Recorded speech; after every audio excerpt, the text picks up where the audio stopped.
That's okay. We can start. You start in the middle while you're laughing. Yes. All right. So we're back with another episode here. And today we're going to talk about strategies. Like literally from the beginning, if you're bought into the premise of like, let's work on my body and see what's wrong with it, where do you start from there? Right. Where do you start? That's usually the thing. And most people won't start at all if they're not going to do all of it. But, the answer is just to start somewhere. Start somewhere, and do a little bit at a time. So, yeah. And it's not bicep curls, probably. Yeah. No, not the plank. But I'm a guy and I want to just go to the gym and fix my problem like this. And that's not the answer. Yes. Yeah. Okay. All right. So where do we start? So I guess first things first, as we talked a little bit about in the last one, is to be able to objectively look at yourself. I think a lot of times we want to kind of look at ourselves and just determine what's wrong or right from this very black and white perspective instead of just looking at it like you would look at a building or any other thing in nature. Is it crooked? Is part of it falling down? So we could start to look at ourselves from a structural engineering perspective, I guess, would be the best way to say that. So really get a mirror out, get 2-3 mirrors out, and really put a camera and watch yourself as you're working. Like we're doing right now. Yeah.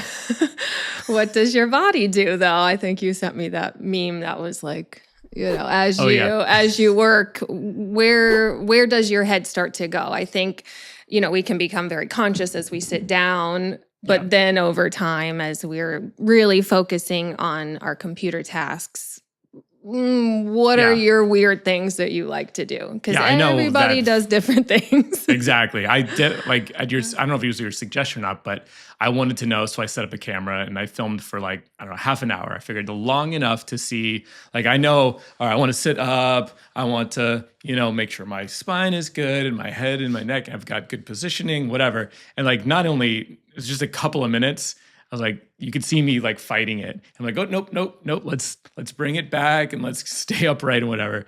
Before you know it, I actually got into working. And then there's me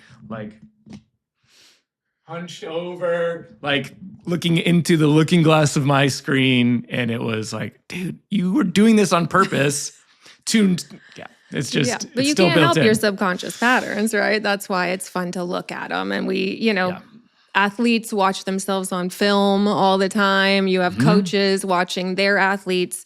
So think of yourself in a different way and just kind of make it fun like that, Got to review film of me making scrambled eggs in the kitchen. Yeah. Indeed. You'll honestly, a lot of the feedback I get, even on my own videos, is me walking back and forth from pressing record. When you think that's the part I'm going to cut out, I'm not going to look at it. Right. And then I'm trying to just get, the couple seconds for my Insta. But for me, what I'm watching, and I cut out a lot of, obviously. Oh, of course. Yes. The not great motions. But that is really where you start to see, I do still kind of like to do my little hip shift on my right side. I like to sit into it in a different way than I sit into my other side. So just have fun kind of noticing these things. Yeah. Your patterns are going to be different. And so if you just look externally at everyone else, you're not going to fix your problems. And I think that's the main takeaway from all life is stop looking at everyone else and their stuff. Yeah. Yeah, that's fair. So, all right. So we're standing in front of a mirror. Yes. What are we looking for? Symmetry? Do I want my left side to look exactly like the right side? Can I go halfway in the mirror and will I look the same? What am I looking for? So generally you look for joint stacking. So are things on top of each other? And in a nice symmetrical, the body isn't going to be 100% symmetrical, but we try and get it into a stable or balanced position. So that's about as good as we're going to get. Obviously, you're going to have discrepancy from side to side. But if you look at your side, yes, how far is your ear in front of your shoulder? How far is your shoulder in front of your waist? How far is your knee outside of your ankle to your hip, right? So you just from the front, from the side, from the back. You're going to get different metrics on each of these different observations. And then, try and start using that sitting posture that we worked on the first episode to pull yourself into what will not feel like alignment, but when you look in the mirror, will be neutral. Will be as close to neutral as your anatomy will allow. And then we work on that neutral, because that's going to get better too. As you know, when you start, it's going to feel very, very challenging to try and hold some of these positions. And then as you do it, you can get further into the same positions that were almost impossible before. Yeah. I tell my clients, you're building a new range of motion. So just like, if you can't do this or, some of the yoga poses, getting into true thoracic extension or true pelvic flexion and extension are just going to be new to you. So don't be discouraged and have fun, just make it like a good exercise, like you would have fun doing your bicep curls. Tell yourself this new thing of like staring in the mirror and like picking my body apart, looking for places where my knee sticks out or my foot points out to the side or my weight is shifted or exactly. And then of course we'll go over how you correct those things later on, but first things first is just to observe yourself from a non-judgmental place. So we all have things we don't like. Anything. Yeah. I mean, it's common to want to not think about things that bother you. Just like put that away. Like, oh, I know my body's messed up. Let's just not look at a mirror. I was very overweight a number of years ago and kind of struggling with weight again. And so like mirrors are not. If I'm looking in a mirror as like, am I checking the progress towards a goal? Like that's a bummer. But if you use it as a tool for like, how can I feel better? Or how can I, like, what do I need to work on? It's very different. Right. And even in functional patterns, we get a lot of the, we're self-deprecating or negative talk, because that's sometimes how it's talked online. But I think just because when you start seeing what's wrong and you start correcting it, then you kind of just keep seeing more what's wrong. You keep kicking the can down the road.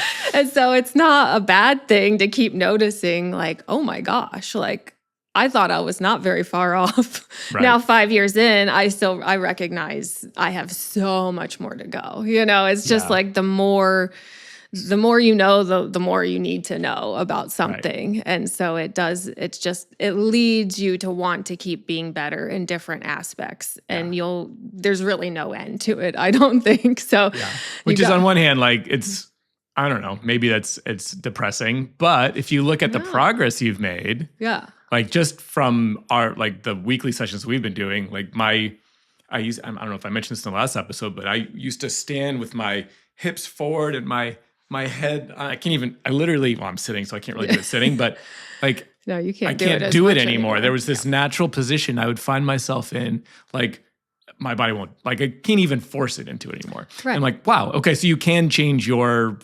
morphology or whatever the right. Well, and that's also your nervous system was comfortable. That's where it felt stable. Yes. So subconsciously, your body was going to fight to get back to that feeling of being stable, because that's where it could like relax finally.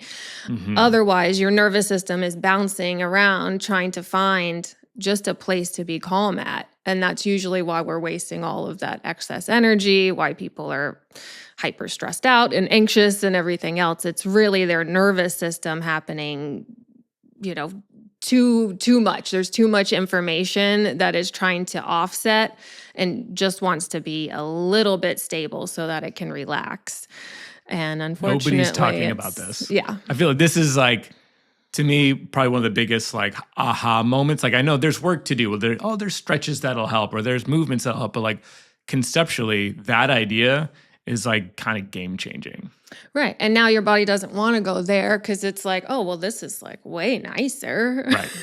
Yeah. And so even when you try, because I have an old position too, and I can't get into it, and I'll try and show people, and it's like, my body will actually like kick me out of it because it's like, no, bitch, like we're not going to do that. Like that gives you a headache. That's not the place we like to be anymore. So it will. We buried that. Right. And and it will, as soon as your nervous system gets happy being somewhere else. That's that subconscious piece that I think, everybody talks about. You can't consciously fight yourself into better posture, Right. but you kind of can. Yeah. You can for a little bit, and then your subconscious will start taking that information and running with it too. Yeah. So it's pretty cool. It's kind of on both ends. Yeah, the when you're thinking about posture, I found this is like very helpful. It's like, oh, have people say just have better posture. Sure, just have better, just stand up better, whatever. But when you figure out what that should be, you can't actively hold it mentally all day long. The goal is not to stay in good posture all day. It's to push yourself into it, hold it intentionally, right? And then over time, that gets easier and easier and becomes more ingrained in your subconscious. Right. That is the exercise instead of the bicep curl, instead of it's a spinal exercise now. You are trying to actively decompress your spine, and that's going to be your new job. And in many cases is just as much, if not more work than the weightlifting thing that I used to do. Much more work. Like whatever we were doing on Thursday, the leg thing, I felt like I had squatted 350 100 times. I couldn't walk for 2 days. I was like, that was my goal. Yeah. Dang. Yeah. No, I've been wanting to shred your legs for a little bit, and I haven't reached that goal. So thank you. There's like there's a sick thing programmed in me from the CrossFit days that just likes to rip it up, and like feeling that again was like, yeah, I did a thing. Well, you can achieve, and it's fun to see that you can achieve that level of stress on your body in a good way. Yeah. With working on your biomechanics. It does become weightlifting at a certain point when you get to it. My body told me I had a huge squat day. That's like my muscle memory was like, you killed it the other day. Yeah. But what I was doing was sitting on the ground and popping up to a kneeling position with, a cable bar. And it was like, there was in no way was I at risk of like hurting myself or crushing my spine in any way. So like, it was just so cool. And it was maybe about 30 pounds on that bar. This like, if that maybe, 30 pounds. And just as much, if not more results from like a muscle development standpoint, which wasn't even the primary goal. So I think... Well, and that's why it's so important too, to realize what you are personally capable of. So when we talk about posture, all my clients have been asking about those posture, like the vests or like the straps or the harnesses like a strap or something. They look like a GoPro mount or like a baby Bjorn or something. Right. And it's just gonna like rubber band you, into position. And my answer is no. Don't use those. Right. So it's like, we've come to the conclusion that ChapStick, right, over time makes our lips more chapped. It does? Yeah, haven't you ever heard that? Oh. Yeah. Like anytime you put something external, like your body makes moisture. So if you put it on, your body goes, oh, I don't need to make it there anymore. So it's a self-fulfilling prophecy. Like, oh, my lips are chapped, so I put stuff on it. My lips stop producing moisture. So now I need more ChapStick, right? Okay. It's like, that makes sense. It's the same thing, I think, with you're going to strap yourself into something. So now you don't have to use your spinal muscles, which are your postural muscles, abdominal muscles, which most people are pretty relaxed on anyway. Yep. So you're offsetting what your body is supposed to be doing, just sitting you up. Yeah. Like one of the most basic functions that your body can perform. And you're going, oh, yeah, no, I need to buy this device, right? And put it on me. The device will fix me. Yeah. Exactly. Yeah. We could probably put a picture or a video of said device right here. Like, well, and you'll see it throws those people's shoulders back. Yeah. It throws their ribs out of dramatic. Position. It looks like it's doing a thing, right? And it might feel kind of like supportive in the moment, but when you rely on something external, now all of your muscles are taking a break. Full disclosure, I bought one a couple years ago.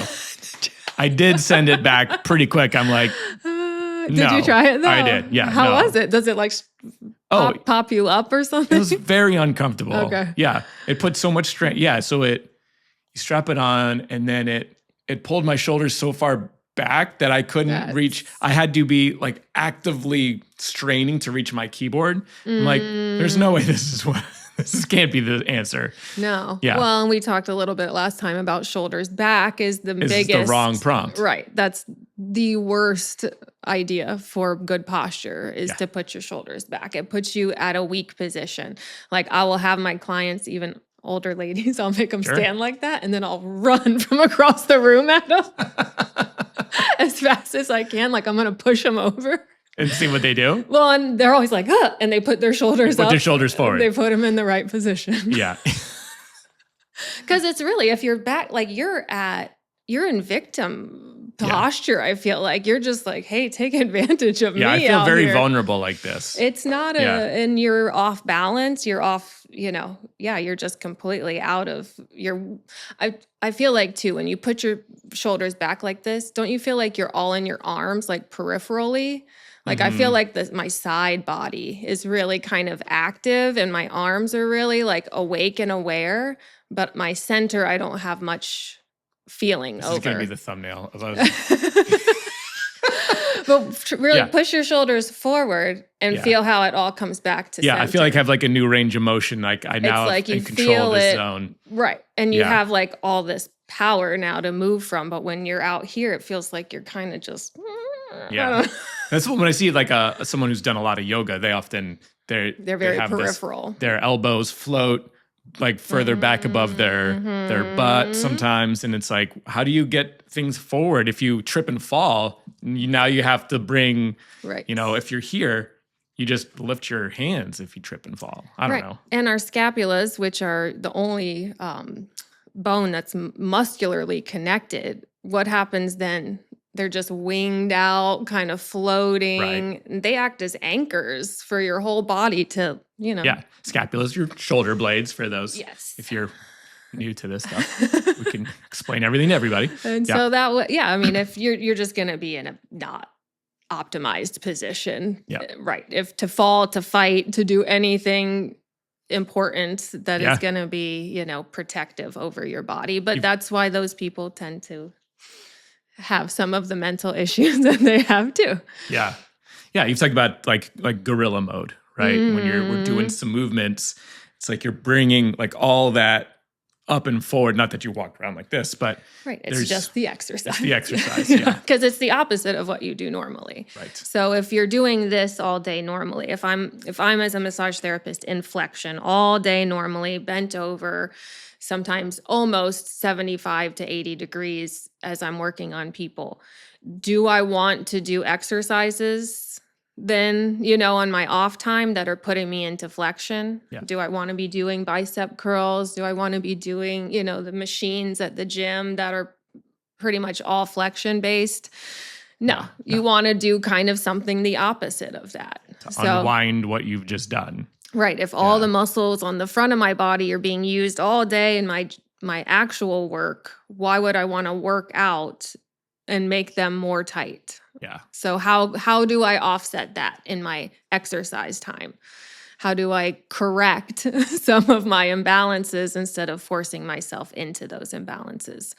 I think I've told you this story about when I first started functional patterns. I was watching the Winter Olympics, and there was a snowboarder who went up, and he went up in one direction, and he did this crazy trick, landed, hit, and went up and did the exact same trick in the opposite direction. So he did one right and the next one left. Mm-hmm. And when he landed, all of the judge, it's like that Joe Rogan, like, wow.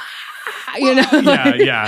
Right. And everybody was just freaking out. And I'm like, what just happened?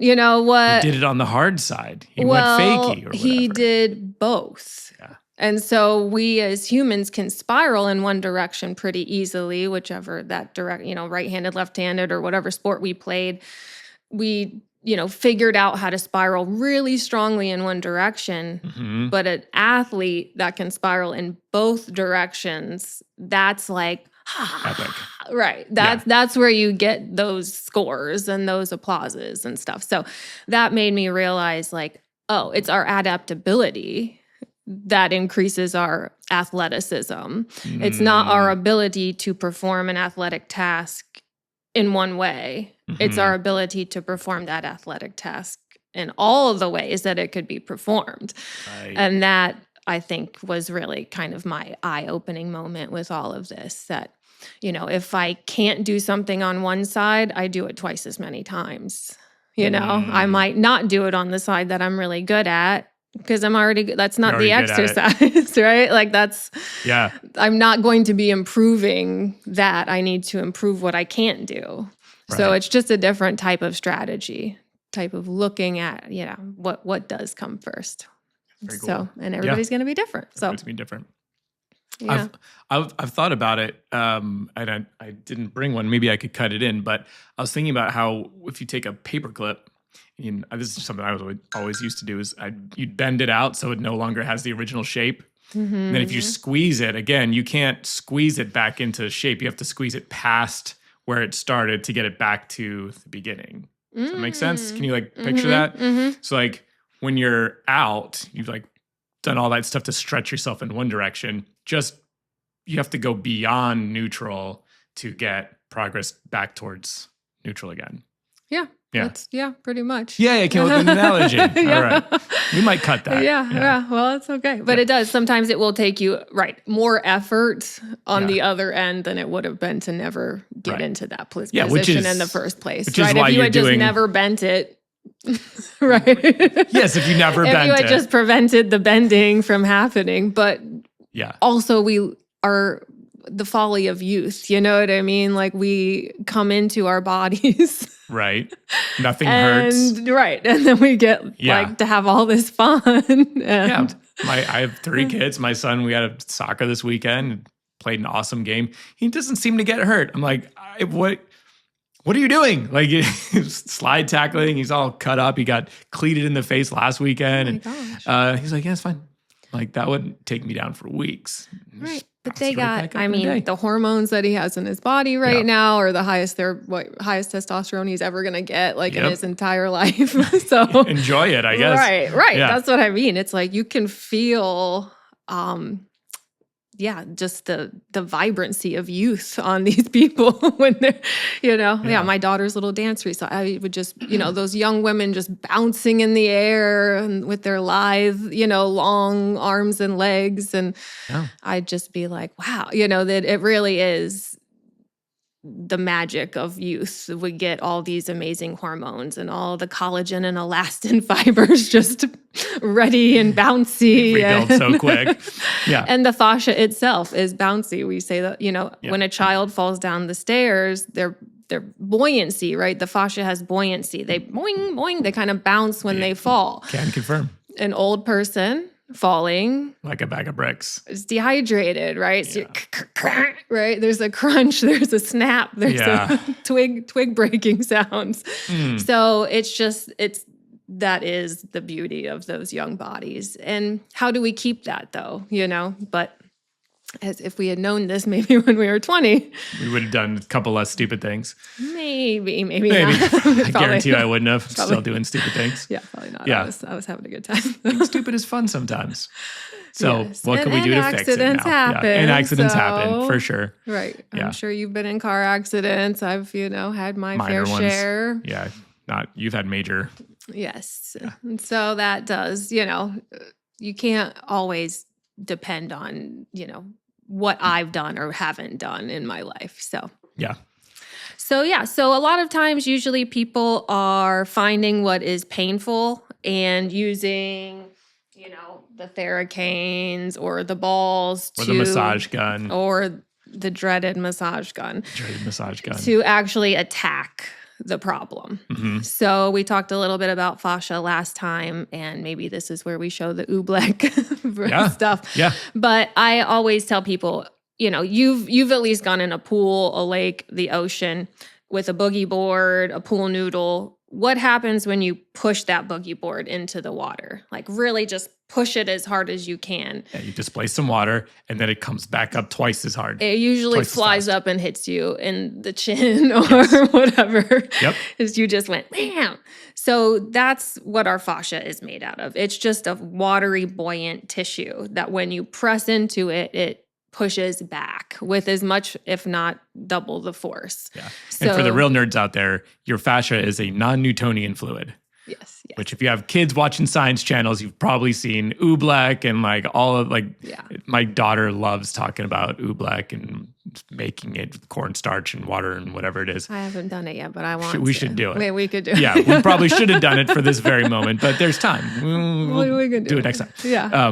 But yeah, so a non-Newtonian fluid, right? So by its properties, when you push into it slowly, your hand just you can slide right into it. You can push on it, but if you punch it when you increase force, it hardens. Exactly. Which is wild. Right. Yeah. And it's cool that we now have this external, cool little science experiment to explain what we've known for years and years and years. Yes. Because that's why when you go to the Asian lady at the mall and she grinds into you, you kind of get sore and stiff maybe afterwards. It feels kind of good for a little bit, but that type of really aggressive massage can feel really, really nice, but it is giving your body the information to actually get stiffer and get harder because it's aggressively punching that Newtonian fluid, whatever. It's I kind of like call it a gel that hardens. It's kind of like a toothpaste. So toothpaste can be really gelatinous, then it can be kind of more of the paste, and then it can also be like the crusted up paste around the outside of the tube. Oh, the gross bit. Yeah. Right. Yeah. So it can be all those different types, different states, depending on where it is in your body, how dehydrated it is, adhesions, obviously trauma or surgeries or anything like that is going to create a different type of that tissue. But in general, the force that you meet it with is going to meet you back. So that as a way of understanding how to do foam rolling or fascial rolling or using any of the different tools. If you just go into it with that concept of meeting the tissue like a water first, instead of just jackhammering on it. Yeah, just kind of grinding into it because it's like muscle meat. That's not really what you're trying to work on. You're really trying to work on the fascial layers because that's the bits that hold everything together. In the early days of foam rolling, when people started doing it, everyone bought a foam roller 10, 15 years ago, just thought you had to roll it out like a rolling pin, like you're trying to get an air bubble out. Right. That's not the mental model at all. You're not just trying to there's a knot in there, I got to push it until it's gone and then the bubble's out. That isn't it. Yes, there's the tiger tail one that a lot of people the use. longer, the bar one. And it's just, they're just kind of rolling, pinning themselves. Yep. Which probably moves fluid, around and about. But you're not doing what you think you're doing. Yep. Or the Rolga, Mark Wahlberg's Rolga of sliding back and forth as fast as you can on a rolling pin is also not going to do anything. So John Barnes, who's the epitome of fascial teachers, I guess now in our massage world, he always, and that's the work I studied over 20 years ago. He used to work with the 2-minute fascial hold, and now he has actually lengthened that to the 5-minute. 5 minutes. And I, in my work, even sometimes will go longer than a 5-minute. It can be up to 7 minutes with some people or some layers. Because what you get in the beginning is that false softening. So you'll get kind of that initial... Yeah. Yep. And that's just kind of your nervous system relaxing and allowing, the tissue to soften. That's not the true myofascial release. Okay. So then you have to wait for that. And that's usually, you'll feel that starting to happen. You get some of the tingling or the zippy zappy stuff. Yes. That's when you know that you got to those other layers, and you'll feel it. It's kind of hard, soft, right? You ride that wave long enough. About 5 minutes, you're going to get what you want to achieve. So that's where patience comes in. If you've never been on a foam roller or a lacrosse ball for 5 minutes on one spot, you and you're like, well, why isn't it helping? That's probably why. Yes. Or most of the people, even I tell, do this, do this. Did you do it? When they come back, they show me what they've been doing. And it looks a lot like the scooting around I did stuff. this. Yeah. I did some of this. It's the I always scooty, have scooty. like lacrosse balls everywhere. They're like in every room in the house. I buy them by the dozen.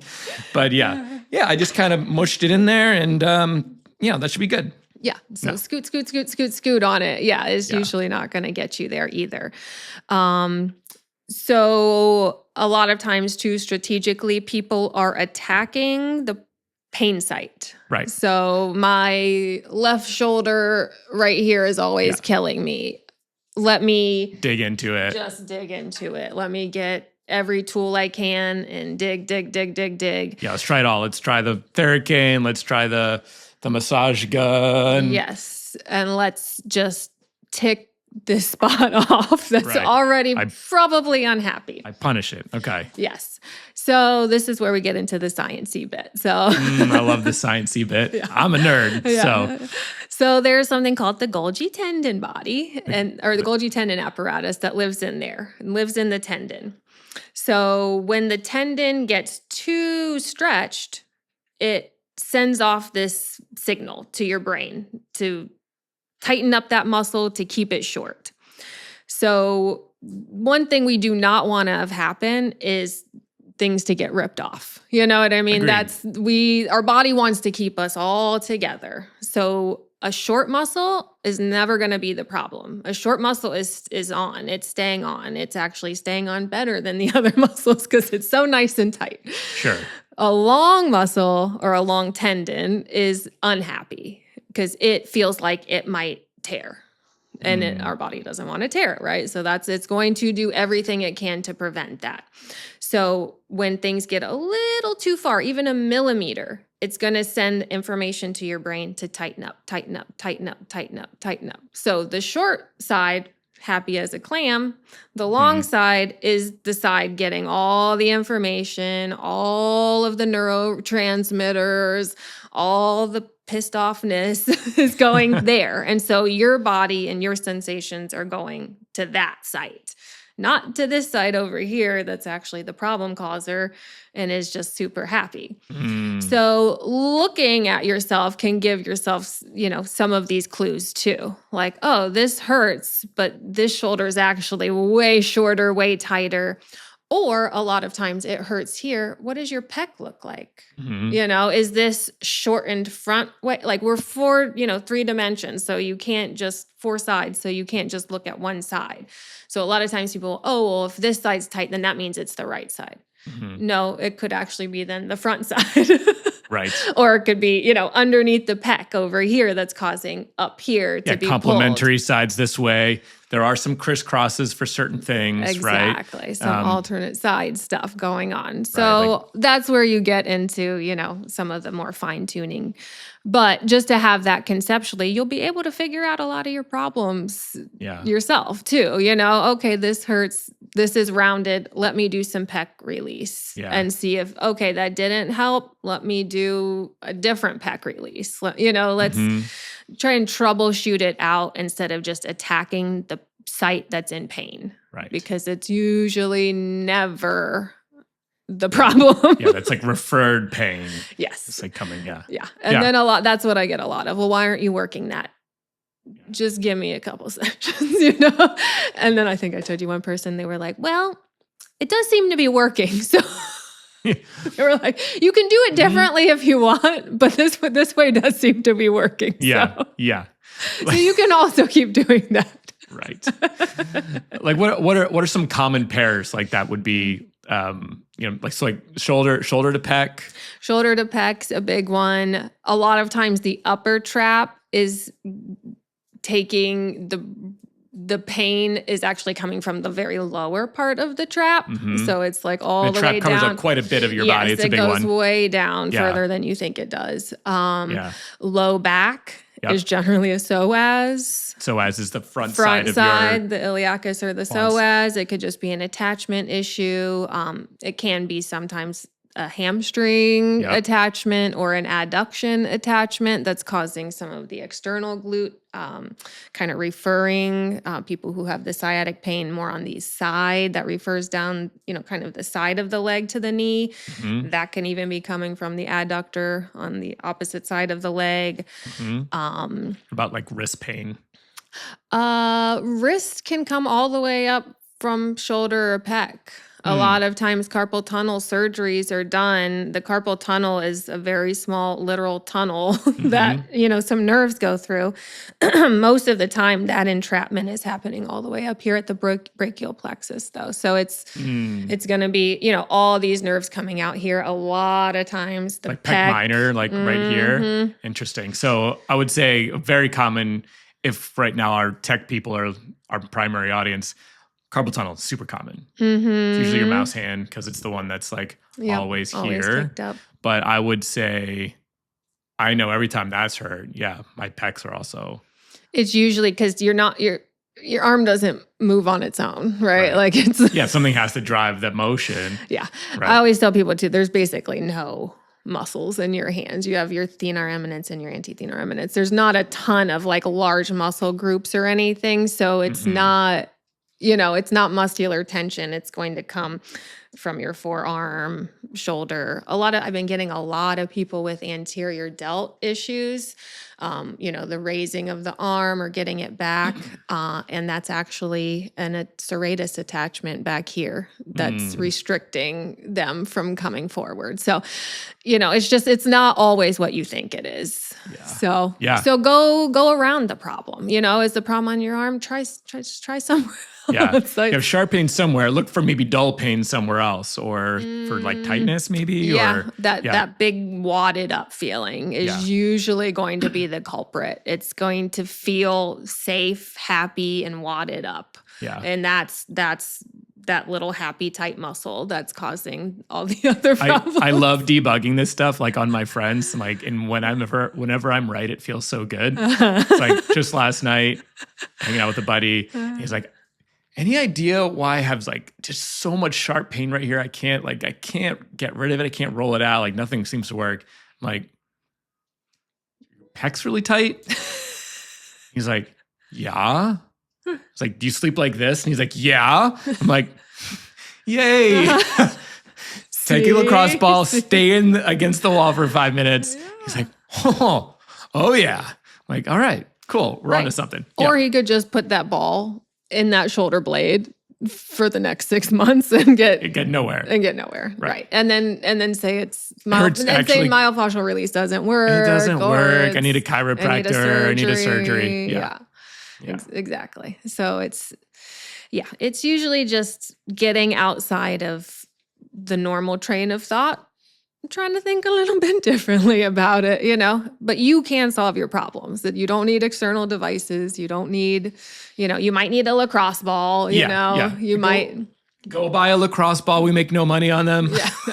They're $4, even with an Amazon affiliate link, we'd make like a nickel. So, definitely not sponsored by lacrosse balls, but probably the most useful thing if you're going to buy one thing. And they fit in every suitcase. I have a lacrosse ball with me everywhere I go. Where's mine? I used the softball one, but... Oh, yeah. Where did you put your ball? I can't find my ball. Maybe it's still in my bag. But also the other thing that people like to do is the concept of stretching. So, it hurts. My neck hurts. So I'll just keep stretching it and stretching it and stretching it. Well, it doesn't seem to be helping though. I don't know why. So here's why. So basically when you have a knot in your muscle, what's happening is your muscle has tied itself in a little, clump or is stuck together. All that toothpaste has dried up and adhered to itself and is all clumped up. And then you do have some of that muscle that's still acting independently on its own. As you stretch, you keep stretching, you keep stretching, you keep stretching. Looks like that knot's getting tighter. Yeah. Right. So what has happened? I've made my knot tighter and tighter and tighter, and I've made the looser parts longer and longer and longer. So I've created more hyperlaxity in the parts that already had no problem with tension, and I've created more tension in the part that did have a problem with tension. So the opposite of what you were trying to do. Indeed. Yeah. So some stretching we can get into isn't horrible later on, but generally at this state of the game, using a myofascial release device is going to be so much more beneficial than this. All you're going to be doing is kind of just creating your problems to be tighter and tighter and tighter and more adhered into the body. And usually what's happening is then you're creating a dysfunction somewhere else because the body has to take that range of motion that is now restricted. It's going to take it from somewhere else. Mm-hmm. So you're creating a compensation without really realizing you're the one kind of creating your problem at that point. So and we tend to just go harder. Oh, well, if that stretch didn't work, I'm going to do this more intense stretch, or I'm going to get myself into an even crazier position. Or now you see the people online with, hanging people from the ceiling and then stretching them. And it's it's like yanking on her and shoving her back around like she was a slab of meat at a meat packing facility. And so what is happening there? It doesn't seem like he had a lot of strategy, right? Like it was just kind of let's just stretch it all out around, right? So that is, and we'll get more implementing into more direct strategies with different things. Certain muscles you release, certain ones you don't. We actually use the tension. We use tightness on one lever and pulley to pull something back into place. Yeah. So it can be a little bit more advanced in that level of thinking. So we don't have to go there just today. But the stretches that are beneficial generally have you're leveraging them off something else that has tension. Yes. Yeah. Exactly. Whereas, a cat stretching or something like that is not going to be the same type of pulling into these knots and pushing yourself further and further into them. Also, it tends to be women who find yoga the funnest. We feel like we're excelling in our hyperflexibility. I know I did for many years. I thought, ooh, I'm really good at this. My daughter loves how flexible she is. Yes. And I thought it looked super cool to have both of my, legs up around my head and all these really fun positions. They look really cool. They feel really cool. Yeah. And you feel like, you're in this group of people who can do these really cool things. But now, knowing what I've known, I probably didn't have to have headaches. I didn't have to have half of the things that I dealt with for as long as I did. But you know what you know when you know it, and you know better, and then you do better. So if you don't have a problem yet, keep listening. Yeah. Maybe you won't ever have one. Yeah. That's my goal, truthfully. I have a couple clients now who are have access to some of the youth leagues. And I was like, that would really be where I'd like to go, is to save some of these kids from their little meniscus surgery. They're a little different. Snapping ACL, one little 12-year-old ACL. I know so many kids under 13 who have meniscus, patella, Achilles, ACL, like just from gymnastics, soccer. It's so common. Kids are playing harder younger than ever. Everybody wants to be pro. Everybody, you gotta, the programs are there. It's a money-making machine. It's fun. It's not bad, but it's. Yeah, no, it's very competitive, and these kids are hard on themselves. I mean, soccer was very competitive when I was even growing up in the 90s. I had my friend's sister tore her ACL in 95. So this has been going on as long as kids sports has been going on. But you're right. They do push them. It just keeps, it feels like it's just accelerating. But, no, that would be my goal though. Yeah. Start at the start and maybe get some of the children implementing better biomechanics. Even my own daughter, I don't let her stand with a swayed back. I'm like, so she's nice. Yeah, because I don't want her to have, lumbar spine issues, or does that then create scoliosis in taller children, which she is, she's hitting these growth spurts. So I want to keep her, as close as I can to correct. That's interesting. If you have an issue and then you hit a growth spurt, does that like exacerbate? Probably does, right? I mean, because your muscles Yeah. aren't necessarily, developed Developed, yet. yeah. And then you're developed into this posture that was fine when you were an inch and a half shorter, Right. and then. Yeah, that's something that's not a factor for me anymore. I only grow this way. No, not anymore. Yeah. You've probably gained a couple I've centimeters. I've gained almost a half an inch actually. Yeah. I would yeah. say you're definitely taller because Yeah, before just your head my was. spine is longer. Yeah. From just all the work on Well, your head is decompressing. on And my top head of is, your spine now. Now my head is on top of my spine. Yeah. Yeah. That's probably more of it. That's usually going to help with a lot of stuff. Yeah. Right. But is that a good cast to stay in? That's the No. other thing. We are capable of breaking ourselves out of our cast. Yeah. And it just takes a little bit of effort at a time. I mean, it's 30 minutes a week, I think, together we work. And then you do some on your own. Yep. Yeah, And try then to do 20, 30 minutes a day. Right. And Yep. then you're implementing it a couple minutes every hour, maybe even. You can throw it in the way you brush your teeth, the way you stand at the counter, the way you're watching Netflix for half a show, whatever it is. Yep. You can find moments. And that's why I tell people it's like you don't have to change your clothes. You don't have to go anywhere special. Like this is your life now. There's anytime you bend over to pick something up is an opportunity to like do it properly versus not. Yep. My new favorite one is poling my boat. I have this little ginu, which is like an oversized canoe with a poling platform on the back. So you have this 18-foot long pole, and you're pushing the pole, so you can go in really skinny water without a motor. You pull the motor up, and we're in like 3 inches of water. But that pole, now I'm standing on the boat with my feet planted, and I'm in control of. I can pivot the entire boat with my core. Pretty much, I can spin the boat 90 degrees.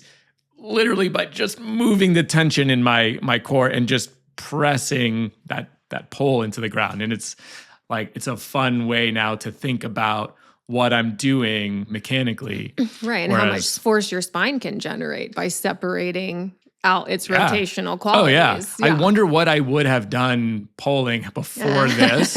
Is like, would I be like, I hurt my, I hurt my shoulder. For sure, I would have like wrenched a shoulder or something. Just shouldering everything in their life. I see all the time. I like lock it down, and now it's all of this movement from my thoracic spine, and it's like a fun little puzzle. When you're accessing the power of your legs, but through Correct. like your mid spine.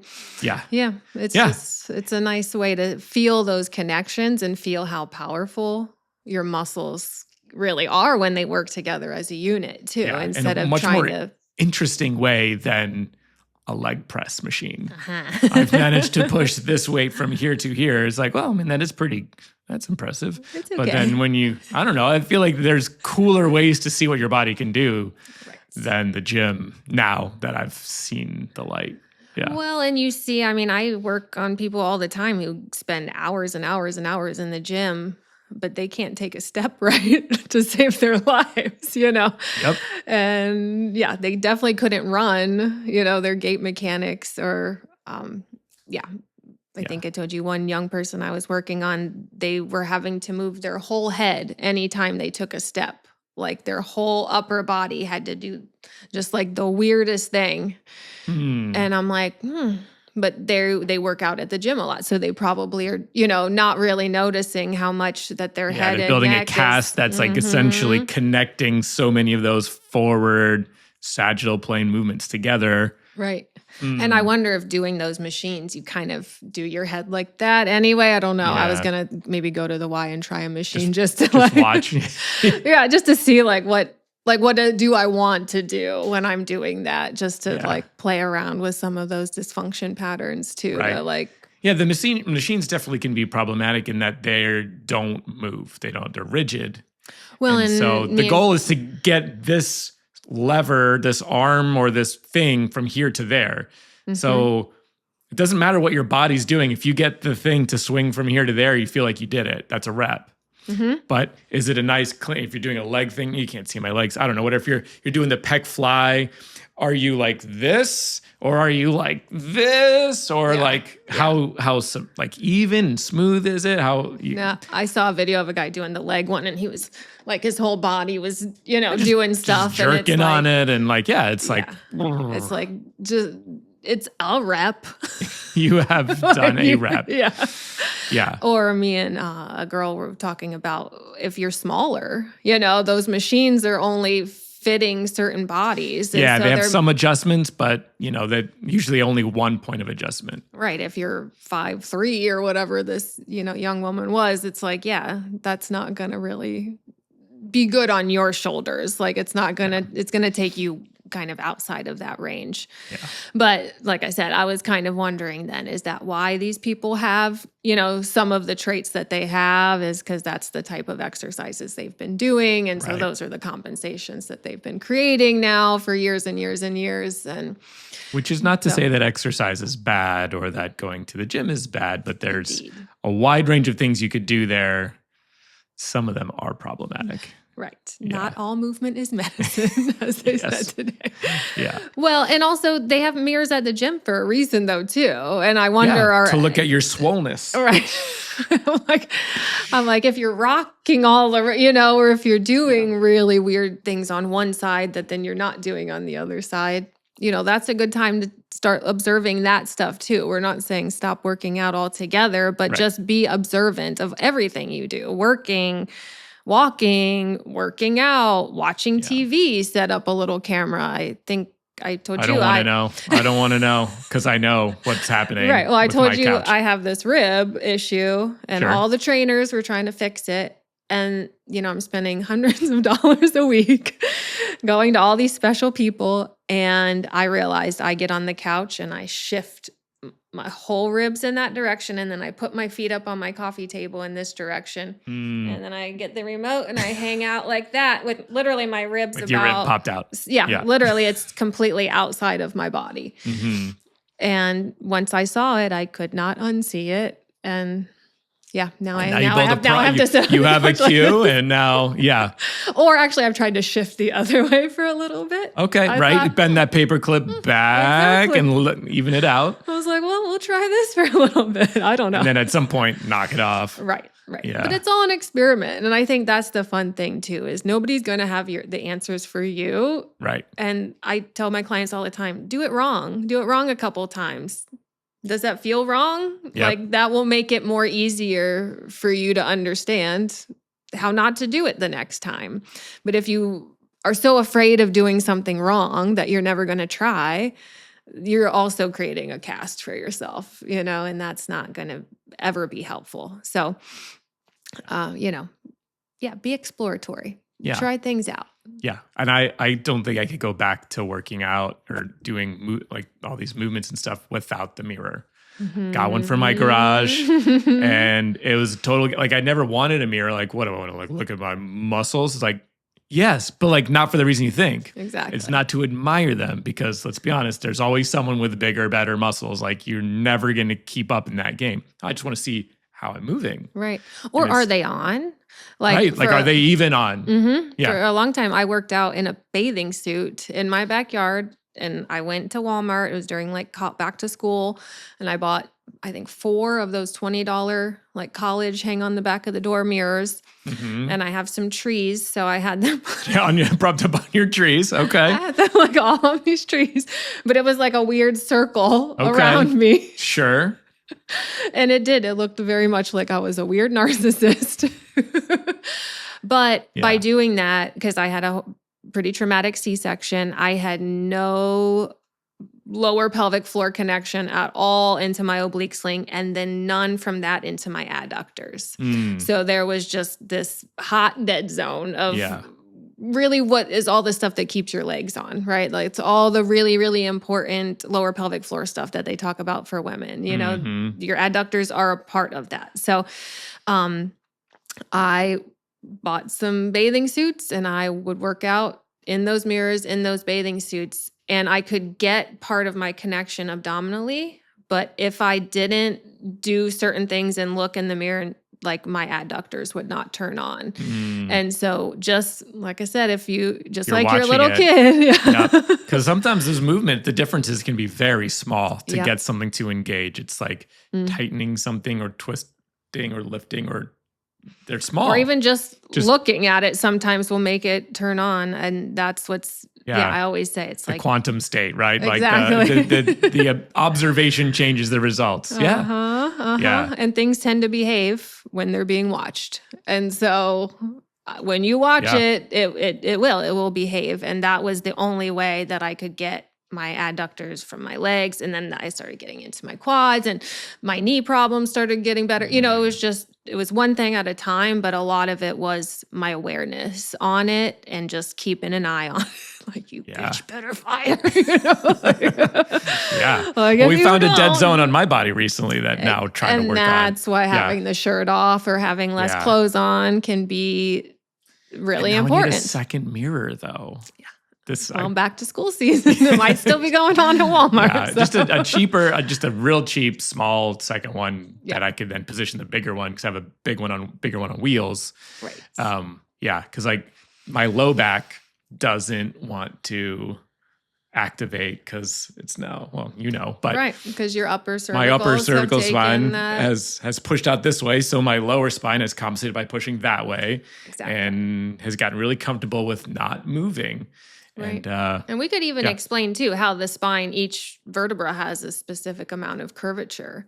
And so you take it out on one, it has to go to the other piece. You know, we tend to think of everything kind of all stuck together on our spine, but it really goes back and forth at a pretty big degree. And that's where, all of the kyphosis, lordosis, scoliosis, all the sisses come in, is when a piece of that spine is doing something that shouldn't be. And then other parts have to now do something that they don't necessarily want to. If you have too much of a curve here at the top, it's going to also equal a lordosis.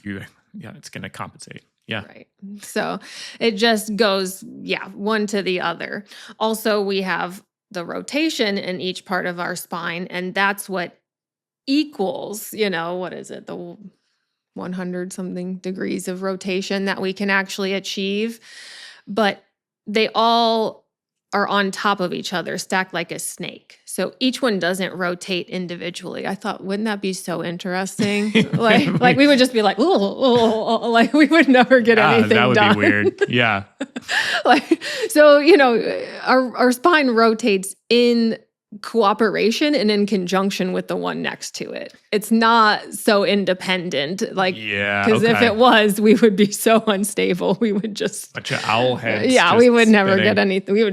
We'd just be falling down. all the so time. Each one can rotate a certain amount, and then the next one will rotate a little more, and the next one will rotate a little more. Right. Okay. But most of the time, the lumbar spine, it only has a certain percentage of range. Mm-hmm. That's where you see most people rotating from.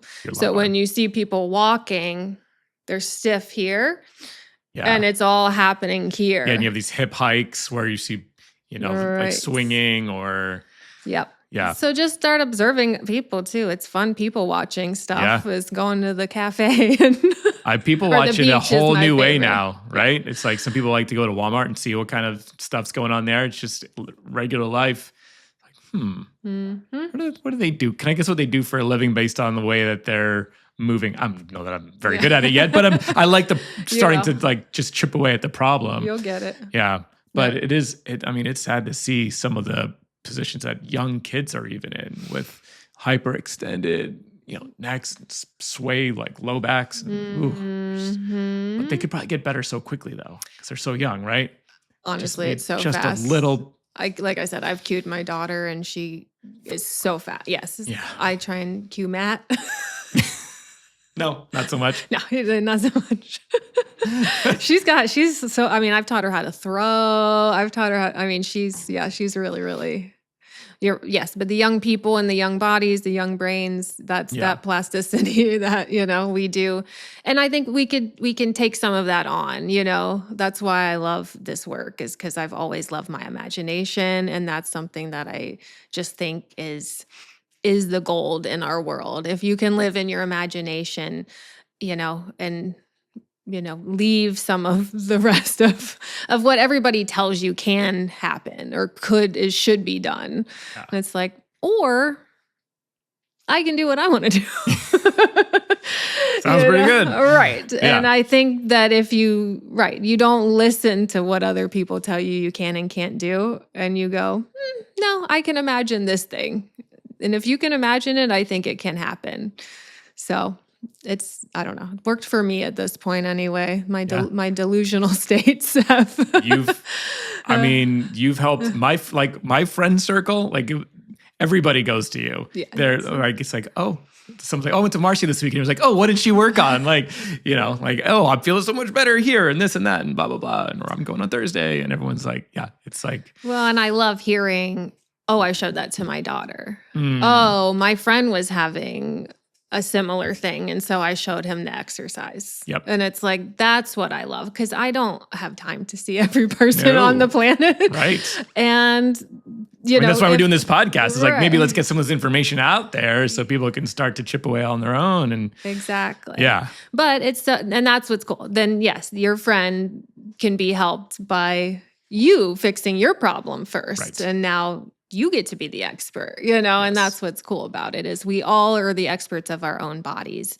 Right. If we can just take the time, observe ourselves, have a little fun with it too, and not take it so And when you find seriously. someone who has the same thing as you're like, I think I might be able to help. Mm-hmm. Yeah. Mm-hmm. Yeah, maybe. Right. Yeah. Right. Cool. Yeah. I think that's a pretty good segue. I mean, if anyone has questions, if you look in your mirror and see something and you don't know how to compensate for it, send us questions. Would love to have a little Q&A segment in the show where if you want to send a video or just text or whatever, or a picture. Yeah. And or different pain muscle groups, where to start, have you been attacking the same spot for 5 years? And you're getting no progress, trying to get rid of something. You've seen a bunch of specialists and it's not working. You've got your, what do you always say? You're the fifth. The fifth opinion. You're the fifth opinion. Yeah, you're like, let's get a second opinion. Oh, and a third. Then finally, I'm like the 50th opinion. 50th opinion. More often than not. Yes. Yeah. The one that actually works. So go to our website, recoverymode.fm, go to the mailbag, send us your questions, videos, and we'll see what we can do to help. I mean, it's me, Marce, but we can help you. I won't do very much, but we can help you. You're helping. You're helping by helping me. That's right. Hey, we're all here to do it. Awesome. Cool. Well, this is great. All right. See you guys next time. Okay. Very good.